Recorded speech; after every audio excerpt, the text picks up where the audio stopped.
Hello and welcome to civil engineering quick solution. तो आज मैं आपको दिखाऊंगा एक बिटुमिनस कंक्रीट करते हुए एक रोड पे कि उसके अंदर हमें क्या क्या चीज़ें ध्यान रखनी चाहिए।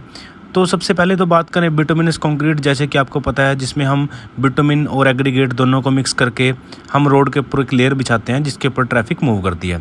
तो ये आप अपनी स्क्रीन पे देखोगे तो यहाँ पे इस रोड की जो बिटुमिनस कंक्रीट जिसको हम बीसी बोलते हैं वो चल रही है।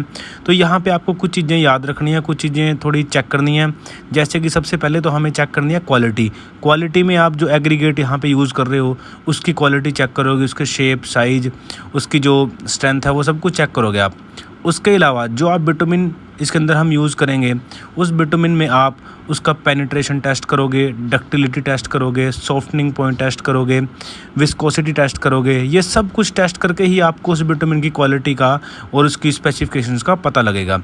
तो इन टेस्ट के ऊपर मैंने वीडियो ऑलरेडी बनाई हुई है, आप डिस्क्रिप्शन में मैं लिंक दे दूँगा, वहाँ जाके आप देख सकते हो। तो ऐसे करके आप क्वालिटी चेक करोगे। उसके बाद जब आप ये लेयर बिछा रहे हो उसके ऊपर, जैसे आप देख रहे हो ये रोलर चल रहा है यहाँ पे, तो ये लेयर जब आप बिछा रहे हो तो इस लेयर की हम डेप्थ चेक करते हैं। उस डेप्थ को चेक करने के लिए हमारे पास एक गेज होती है, उस गेज के ऊपर में रीडिंग बनी होती है। तो जितनी भी डेप्थ, जैसे हमें 40 की हमें डेप्थ रखनी है तो 40 तक हमें जो बीसी है वो करनी है, यानी कि 40 तक हम इसके अंदर माल डालेंगे।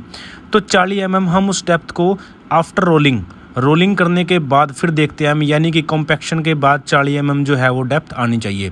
तो उस गेज से हम क्या करते हैं, उसको बीच में रोड के कहीं भी अलग अलग पॉइंट पे उसको चेक करते हैं। वो भी मैं आपको आने वाली वीडियो में वो गेज दिखा दूंगा।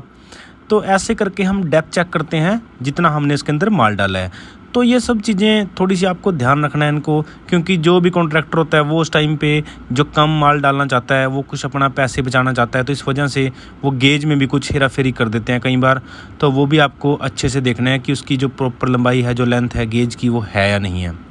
तो ये सब बातें आपको याद रखनी है। Thanks for watching.